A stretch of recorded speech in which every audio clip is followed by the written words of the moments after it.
Welcome back to another episode of Inboxing. I'm your host, as always, Hillel Berg, and today we're talking about deliverability with Alyssa Dulin. Alyssa has been working in email for I think about 5 years, and she fell into deliverability, the art of getting into the inbox or inboxing, which is I didn't actually know when I started this podcast, but that's what they call it when you actually nail it and get into the inbox.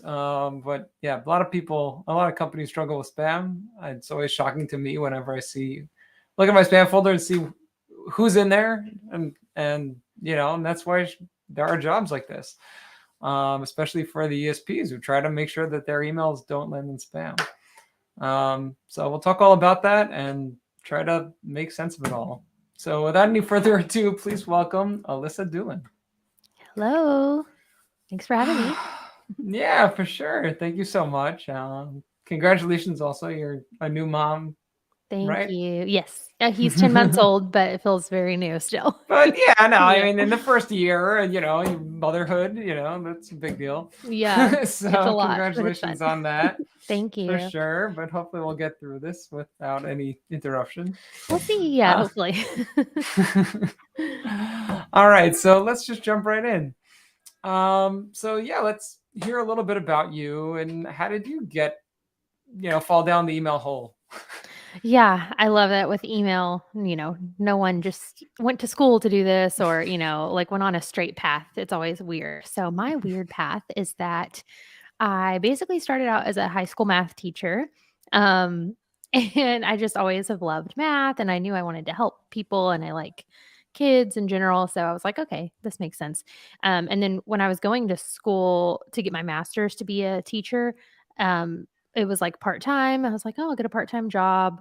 And I started working for a company called Eventbrite, which is like a SaaS company. You can buy tickets to events, host your own event, and it was my first time working at a tech company. I was just doing customer support, emails, phone calls, chat, all the fun stuff. But it was super challenging, but I loved it. And I especially just loved working at a tech company and kept wanting to dive in. I did a little work with the trust and safety team there, which I really enjoyed. And then it was back, I got my degree, it was back into the classroom. And I just found when I was in the classroom that it wasn't what I was expecting, wasn't what I was looking for. And so I made a pretty big switch after about only really like a year of teaching. I just knew it wasn't the right path and I wanted to get off it as soon as I could if I knew that. So I knew I wanted to work at a tech company again. I really enjoyed it. I didn't know what I was going to do. And I had heard of a tech company in Nashville, Tennessee, where I'm from, and called Emma, which stands for email marketing. And I was just looking at their job board, like, what on here could I do? And I saw a deliverability specialist role, and I had never heard of that before. But, the requirements were like customer service and technical skills and kind of like, yeah, being a problem solver, which I like math, I like solving problems, and I had done a lot of customer service. So I applied and luckily got the job, which is how it all started and how I'm here now. I always have to give a shout out to my boss at Emma, Art Quanstrom. I think the people who have been going to MOG for a long time probably know Art. And he had, I think, 10 years of experience when I got the job. So he just taught me everything on the job. And there's no way I could be still doing deliverability without him. So, yeah. All right, so way to go, Emma. Shout out to Emma. Yeah. Cool. All right, so what kind of things do you find upsetting in your inbox? Oh, there's so many. I initially thought of, spam and unsolicited mail, but I thought that was too easy. So I would say anything that's intentionally misleading is upsetting to me. I get the intention behind it to like get the highest open rates possible or whatever. But I hate, when you get the emails with the subject line like your order or something like that. Or here's your receipt or something. You're like, I never paid for anything. What is this about? And you open it and it's like, you should buy this product, blah, blah, blah. And a lot of times that comes from brands that like I did subscribe to. They're just trying to get me to open the messages. And I don't like that. So I would say that upsets me most. All right, awesome. All right, so what we're talking about deliverability. So what are the biggest mistakes that people make about deliverability? Yeah, there are so many I can think of. And again, I think the obvious ones are like sending cold emails and things like that. But I tried to reframe this and think about the ConvertKit customers I help. What are the things I see happen most often where someone runs into an issue? And for me, it comes down to a lack of consistency. I think a lot of people don't understand that if your emails are going to make it into the inbox, there are filters that are looking at history to make decisions on things. They're looking at a lot of things, but history is one of them.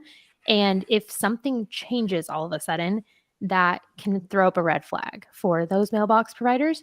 So it's really important to have as much consistency as you can when it comes to the volume, the IPs you're sending from, the sending domain you're using, the, you know, like list size you're sending to. So what I see is a lot of people will make some sort of huge change and they don't plan. They just think, oh, it's email. It'll land in the inbox.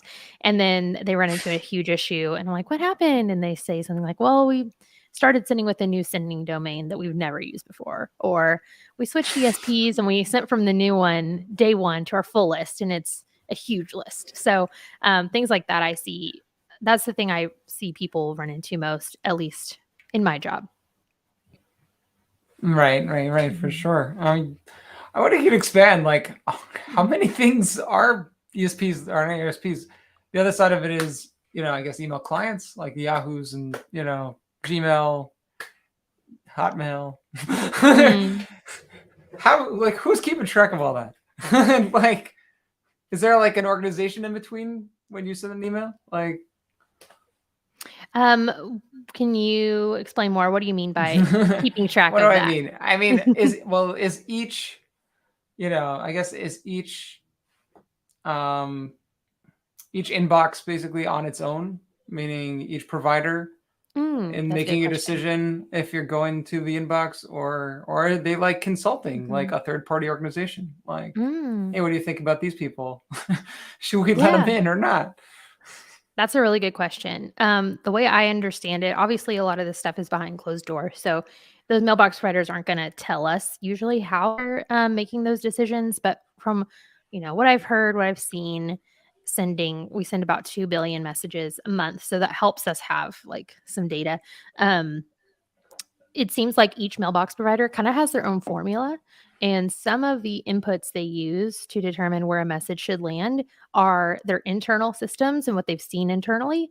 And then some are external inputs like block lists or, lists of spam traps or things like that. So one mailbox provider might use Spamhaus, one might use Cloudmark, and then one might use very minimal like external sources and just have all their internal data and machine learning working to determine where messages should go.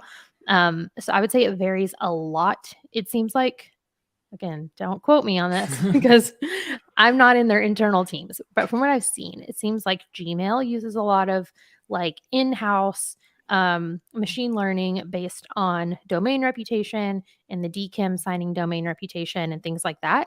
While large like B2B providers like a Microsoft Office might use different sorts of data sets, like more external sources. They're looking at IP reputation more and things like that. So each mailbox provider is pretty different.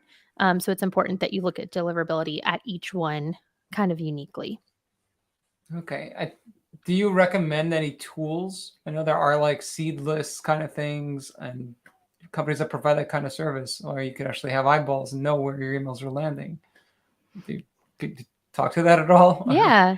I think the recommendation is so different based on who you are and what you're doing. The people I work with most are creators and they are like authors and like Arnold Schwarzenegger and yeah, we just like musicians. Tim McGraw uses ConvertKit. So those sorts, the people I'm working with, it's usually like a team of one. Maybe it's even the creator themselves, and they aren't going to have a ton of tools set up. So we're telling them to look at their own data and their own trends, especially over time. Obviously, the metrics themselves, just at face value, are going to be skewed because of all the things and open rates not being accurate.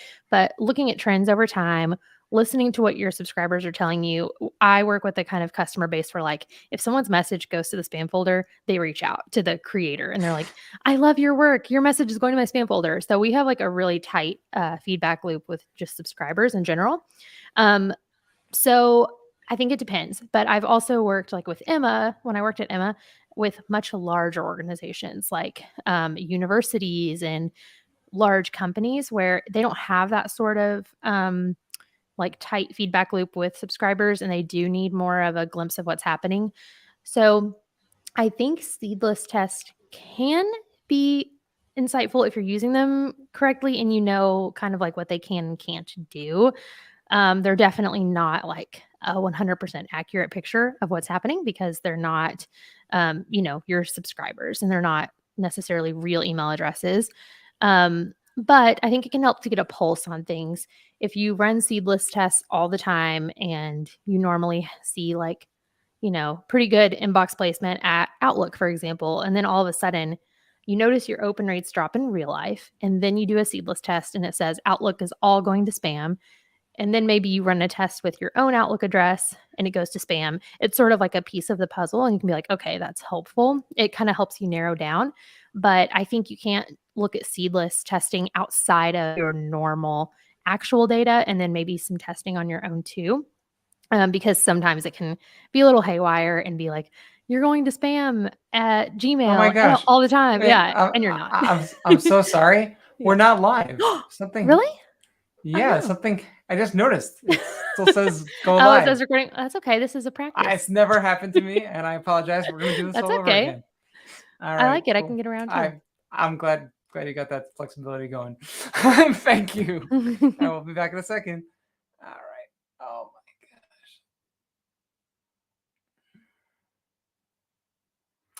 my gosh. Oh my gosh. So I'm not sure what happened, but yeah, because I see we have some likes, we have some eyeballs. So thanks for tuning in. Welcome back to another unboxing.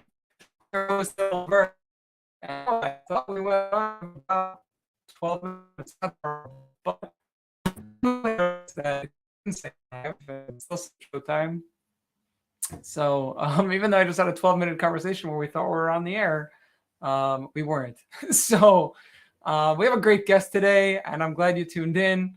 And our guest is Alyssa Dulin from Nashville, originally with Emma and now with ConvertKit, and all that last few. But she really knows deliverability, a lot about deliverability, and we'll jump into it. And please welcome Alyssa Dulin. Welcome, Alyssa. Hey, what's going on? Okay, we're definitely live. We're coming. Yeah, all right, great. All right, we have with us, and you might know it because he's also a deliverability guy. You know Colin? Can you hear me okay? Okay. I see myself now. Sorry. That's okay. We're having some weird stuff. Yeah, no, I mean, just people commenting that they saw it. I don't know what happened. There was some weird stuff happening there. The weirder part is like I'm also seeing other kind of stuff. The first of all this is that it says that live and we're ready to go, and it's coming. The time is going up. So we definitely are live. You just look at for a second, like flashed brown out. I don't know what you call that. But let's jump into it. And here we go. All right. So, Alyssa, welcome to Unboxing. We'd love to hear about you and how did you fall down the email hole? Yeah. So I, like most people in email, it wasn't like a just a straight path into email. I started as a high school math teacher. And basically, whenever I was studying to be a high school math teacher, I, needed a part-time job, and I started working at a tech company called Eventbrite, which is a SaaS company where you can buy tickets and also create events to sell tickets. And I just did support there, answering calls and emails and chats, and I really enjoyed it. And then once I got into the classroom, I realized, I don't enjoy this so much and it doesn't feel like the right path for me. So as soon as I realized it wasn't the path for me, I wanted to get off of it pretty quickly. And I was looking at tech companies in Nashville trying to figure out what could I do. And I heard of a tech company in Nashville called Emma, which is another ESP. And I saw the listing for a deliverability specialist. Didn't know what that was at all, but I had the general qualifications of customer service, tech, like problem solving, things like that. So I applied, luckily got the job, which was I got very lucky with that and got very lucky to have a boss, Art Quanstrom. If you are someone who's gone to Monk for a long time, you probably know him, and he is wonderful. And he had 10 years of experience at that point. So he taught me everything he knew. And that's why I'm here today. All right, awesome. If we could just go back where because people were commenting that like there was never any issue and I was just freaking out or something. So based on that, I'm gonna leave them, and we'll just jump to the Sounds next good. question, which what was your personal biggest win? Yeah, this is a good question. I had to think about it. I feel like if I think about my like professional career, one thing I feel proud of that was really hard, and I was able to figure it out is basically I went from Emma, where it was my first job in deliverability, to ConvertKit, where they hadn't had a deliverability person yet. They had used some contractors, but there was no deliverability team, so I had to just join and build up the team. And when I joined, they were like, "Oh yeah, by the way, we're in the middle of transitioning to completely new to us IPs, and like an entirely new sending infrastructure." I was like, "Oh, okay." And they're like, "Yeah, and it's not, it wasn't going super well at the time." And so I needed to get in there and figure out like, okay, how can we make this transition really smooth for customers? What needs to happen? And that was completely new. Like I had never really done that before. And so I think that was a big win, was getting that initiative over the line, getting us onto our new sending infrastructure with the new to us IPs, and getting them in a good place and warmed up, and customers were seeing good deliverability. But that was sort of a crazy challenge to jump into, and one that I'm looking back very proud that I was able to hop in there and get it taken care of. Yeah, and I was like, you left the academy, and then you were like in charge. Yeah, a little scary. All right, well, great job. Yeah, I guess they let you soar. What are your top tips for great deliverability?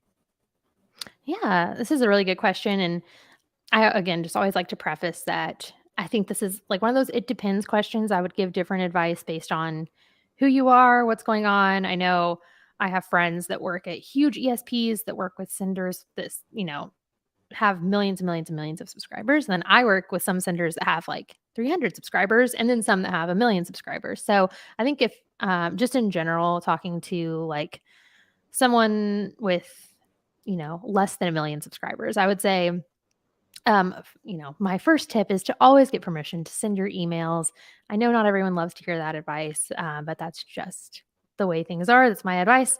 I think that you should get permission to send emails, especially like your marketing emails. And it's going to be very hard to have good deliverability with unsolicited emails. So first, make sure you're always getting really clear permission. And that doesn't mean like sneaky permission, like enter a giveaway for a beach vacation. And then once you do start receiving all your marketing emails, like people should sign up to actually receive what you're going to send them and be excited about it. So once someone has signed up to your list, my next tip is to set expectations and then live up to those expectations that you set with consistently high quality content. That might sound obvious, but I think a lot of people, will say, here's what to expect. You're on my list. You're going to get a weekly newsletter about all of these great things. And then when life gets busy or something happens, they don't really follow through on that promise. And so for that reason, I think it's really important to let your subscribers know what they're going to hear from you and then make sure to live up to that. Um, and then next is to do a lot of testing. This is going to help you make sure your authentication is working properly, that your message looks good in the inbox, that there's nothing glaringly wrong happening. And you can see on your own, like, does your message go to your own inbox or the spam folder? But I see a lot of times people just send out their emails and they all bounce or they all go to spam. And they had like a DMARC issue that they weren't set up to handle. And if they had just tested with their own message, they would have spotted that before they sent it out to their full list.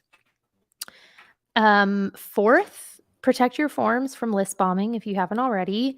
That is a huge issue I still see so many senders run into, and they're doing everything right. They're a great sender. They've got permission. Their emails are awesome. And then their form gets hit by list bombing. And then they start to see huge complaint rates. And then their really good emails start going to the spam folder. And that's really sad when that happens. So I recommend making sure you have reCAPTCHA or some other type of security setting on all of your forms that exist on the internet. And confirmed opt-in is great as well. I have seen bot added addresses click those confirmation emails if they have like an automatic clicking spam filtering system set up. So double opt-in or confirmed opt-in isn't a perfect method all the time. So I would make sure you have both of those things. And lastly, wow. I know I can dive into that more if you need me to, but the fifth thing is to keep an engaged list.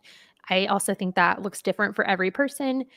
Some people need to clean their list really often. They have huge lists, and it's just helpful that they're removing people pretty often. Some people have smaller lists that are really engaged, and they don't have to have such a strict timeline on when they remove people. But in general, just make sure you're keeping your list engagement at the front of your mind. Don't let that be something that you kind of forget about. And then a year or two later, you're like, oh, half of my list hasn't opened in a year and I'm having deliverability problems. So my recommendation is that you have a re-engagement sequence set up so that when people start to become cold, you're able to make them engaged again. And then for the people that ultimately don't become engaged again, decide when it's time to let those people go. All right. That's also shocking to me. Yeah, like that. I thought it was like the cure for all bots, but can I ask just in general, I imagine a lot of people are avoid double opt-in. I know, no. They're like a metric. It's something people are reporting, ESPs are nice that way. I don't know if it's my internet or yours. I'm so sorry. I cannot.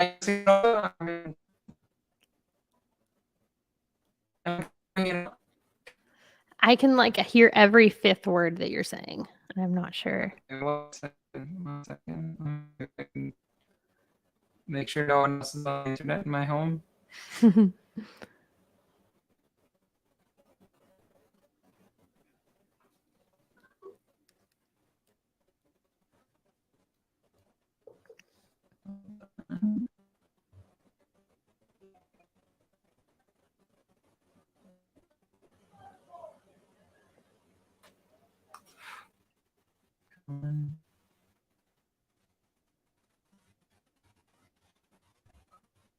Wait a minute.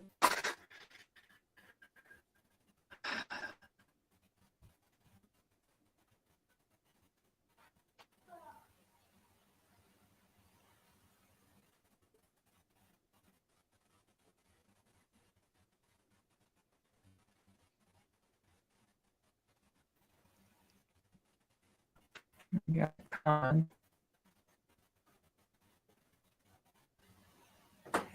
Yours sounds like a robot. It's major, clearly. And now I have some eyeballs. What the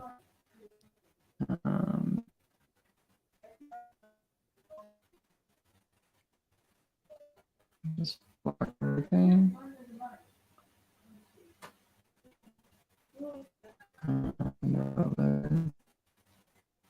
That's my phone.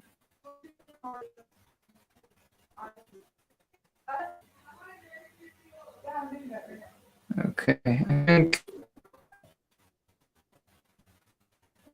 Is it any better now? Is there an improvement? Oh, I heard you say, is there improvement? So maybe. All right, that's good. Yeah, I think I can hear you better. Great. All right, let's just.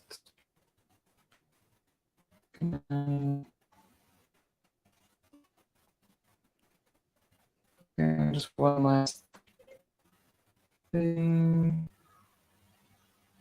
Pause. Okay. All right. Every device in my house is from using Wi-Fi.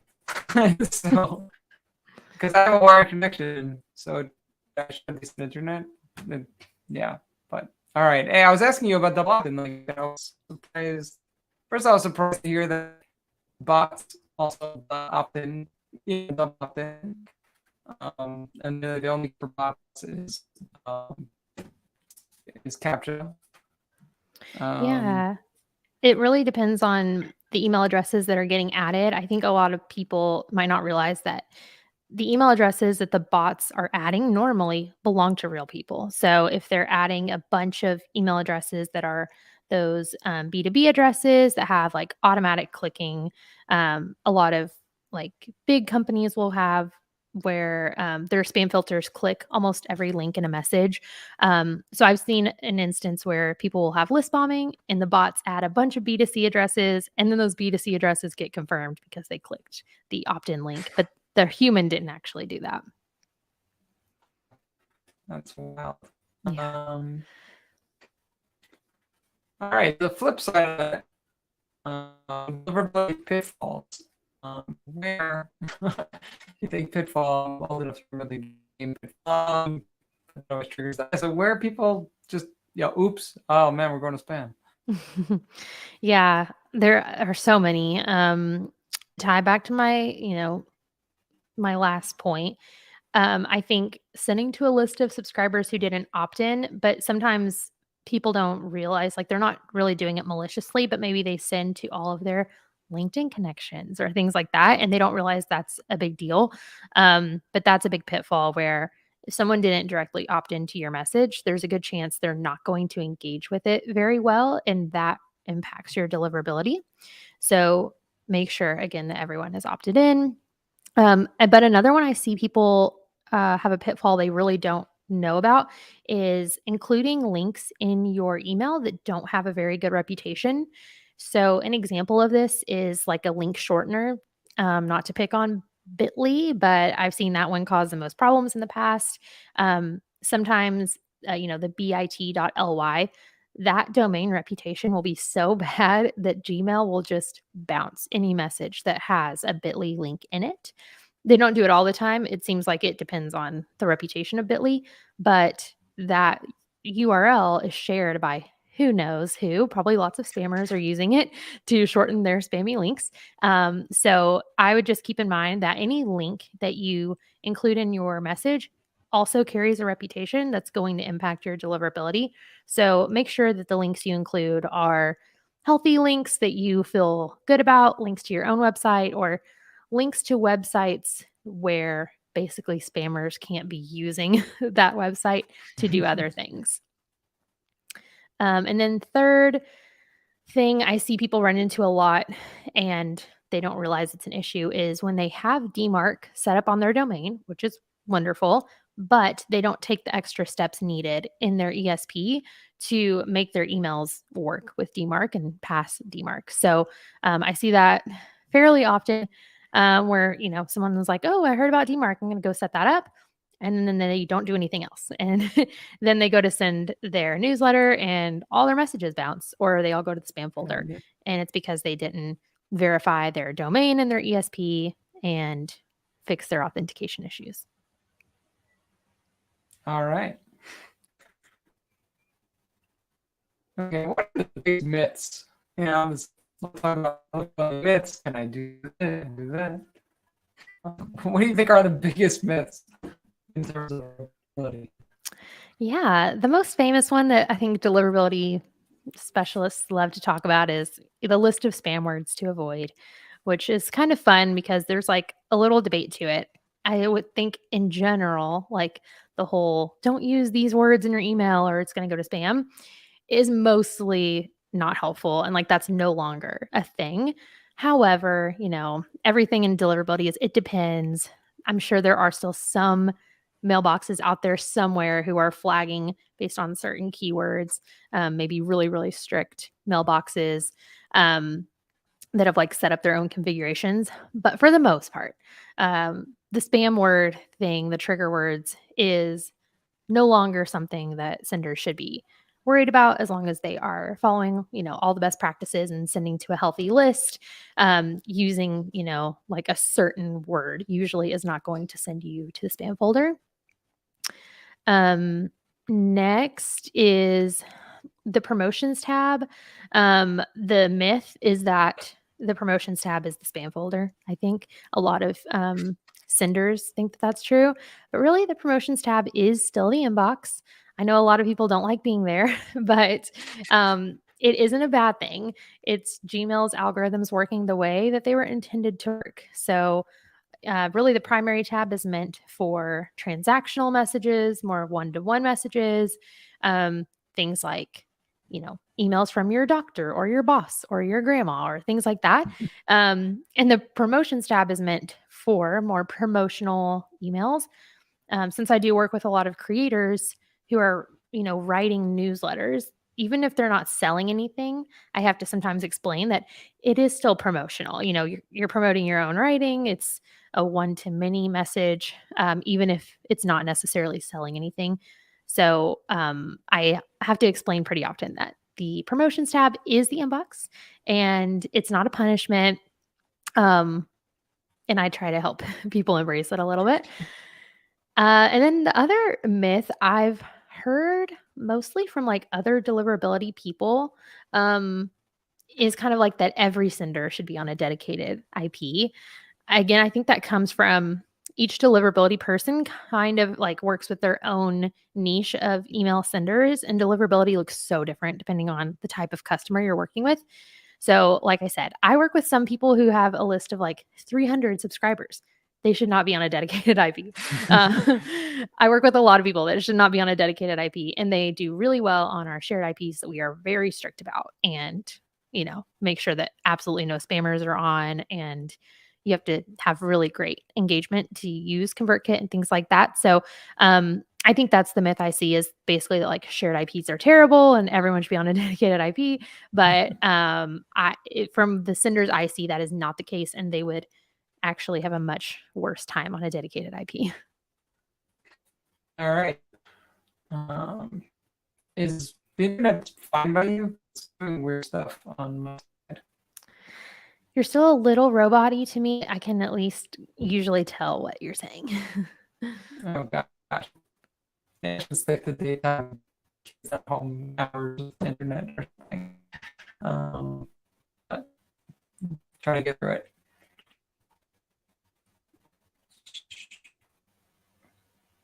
Come on. There it goes. All right.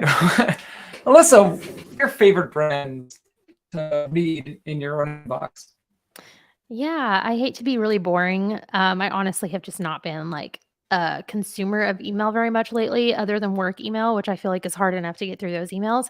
I used to be like nerd out about emails that I loved, but yeah, being a new mom, there's not a lot of that happening. I will say the emails I usually always open that I'm loving right now are from a company called Love Every, and they are like a Montessori toy company. They send us like new toys every 3 months based on my baby's like development and things. So they'll send an email before I get the new box, and it's like, here's what the box does. And they also send like just helpful blog posts kind of emails about developmental stages. So those are emails I will open, and I think that brand does a great job of sending really helpful emails that obviously they're selling you something, but they don't.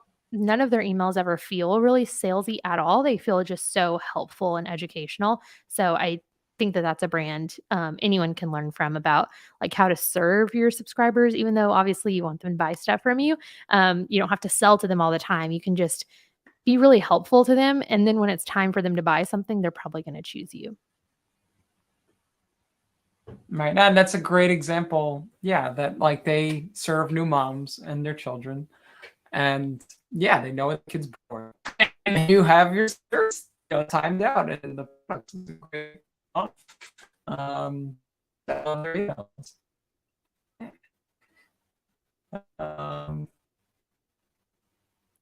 Okay, what do you find is the biggest challenge in your role, in your everyday as deliverability compliance manager? Yeah. This has changed a lot as my role has changed a lot in the last, I've been at ConvertKit almost 4 years now. So in the beginning, the challenge was I was a team of one and we are a self-service ESP. So, spammers and phishers loved to try and use us to send out their messages. So back then, I would say my biggest challenge was how do we stop spammers and phishers and do it in a scalable way? We can't have human eyeballs on everything. Luckily, that problem has been solved long ago. So I don't really have to think about that as much anymore, knock on wood. I think I'm at a phase right now where this might not be helpful to listeners, but just to be honest, my biggest challenge is wanting to maintain extremely high quality support, but no longer being able to be the person who handles every single deliverability ticket, because that's how it used to be. I used to handle every single deliverability question that came in through our, ticketing system. It came to me, which is fun because I could help, anyone from, a small-ish question of why are my emails going to promotions, or bigger questions and that needed a lot of diving in. And I felt really good about that level of quality. And then my teammate, I brought on Melissa, which is a little confusing. She's amazing. And she started handling every deliverability ticket. And now we're growing so much where like she can't do that anymore. We need more people to handle them. So yeah, I think that's like the phase I'm at right now. Is it's hard to let go of that one-to-one connection kind of feeling I loved in the queue. But I need to get to a point where other people are handling deliverability tickets, and training someone up on how to handle those is really challenging. So that's sort of where I'm at right now, just figuring out that balance. All right. Okay, this is like my favorite question, I think. All right, can you explain email authentication, SF, DKIM, and DMARC to me as if I'm in the third grade? I sure will try. It's been a while since I've done this, so hopefully I'm not too rusty, but I'll give you my best shot. So first I'll start with SPF, stands for Sender Policy Framework. But basically, I like to think of SPF as a list of approved senders. Of course, the mom and me. It's kind of like if you have a kid that goes to daycare or school, sometimes you can have a list of approved people who can pick them up. So maybe like, yeah, your aunt, grandma, whatever. These people can pick up my child. It's kind of how SPF is. It's like these are the IPs that are allowed to send from my domain. But the tricky thing about SPF is that SPF is checked on the return path domain that is like within the headers of the email message. It's not checked on the friendly from domain, which is what your subscribers see in their inbox. It's in the background. So for most people who use an ESP and they haven't set up like a custom configuration, SPF is actually being checked on your ESP's domain. That's how it normally works. So for most just like smaller senders who don't have a lot of tech savvy, skills, and they just want to get started, they probably don't even need to set up SPF because ESP is covering that for them. Obviously, they should check into that, but that's sort of SPF. So it's connected to that return path domain. Then DKIM came in because it's really easy to still spoof a domain. A spammer could put their own domain in the return path and have it pass SPF beautifully and then spoof the friendly from address. It doesn't really help that much for subscribers. So DKIM is a similar method using encryption.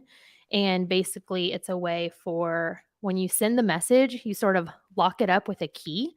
And then there's another little hole that the sender is able to unlock the message with and this public key that they have access to, but that'll only work if you locked up the message with your private key that only you have access to.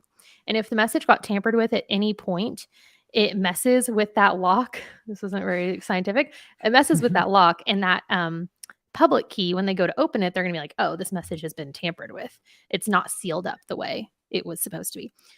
So that's my third grade way of explaining it. But again, this is not tied to the friendly from domain that subscribers see in their mailbox. This is tied to the DKIM signing domain that is set in the message headers in the background. So there's still that problem there of spammers can authenticate messages in the background, but spoof a friendly from domain, and it's still getting through and not throwing a red flag. So DMARC came in to tie all that together. So in order to pass DMARC, you have to either pass SPF or pass DKIM, and that domain that's passing SPF or DKIM has to also match the friendly from domain. So DKIM is DMARC is sort of a way to just say, okay, there's authentication happening in the background of the message, and at least one of those authentication methods matches the public-facing domain that subscribers actually see, so we know that there's some legitimacy happening here. Does that help? A little bit. I mean, I've worked in an email for 10 years. It's still like a little bit. Every time I'm with them, it's like, again. But I'm glad. Oh, I'll wrap my head around it eventually. It was pretty good. Thanks. That's I got. That one's really good. I love that. Yeah, the pick up the babysitter analogy. That was. Yeah. All right. We kind of made it to the end. If my computer will respond, I have some kind of internet weirdness happening. But eventually, it should say no thoughts. Alyssa, we made it. And I'd love to know if you have any final thoughts you'd love to share with us.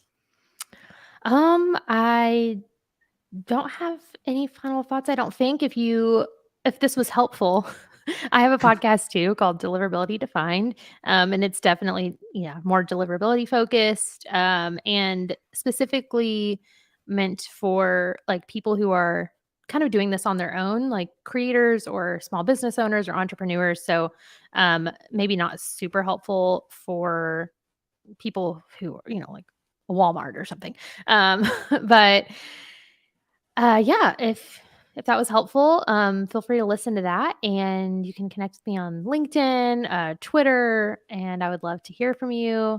But this was really great, and I hope you learned something from it. Yeah, for sure. Thank you so much.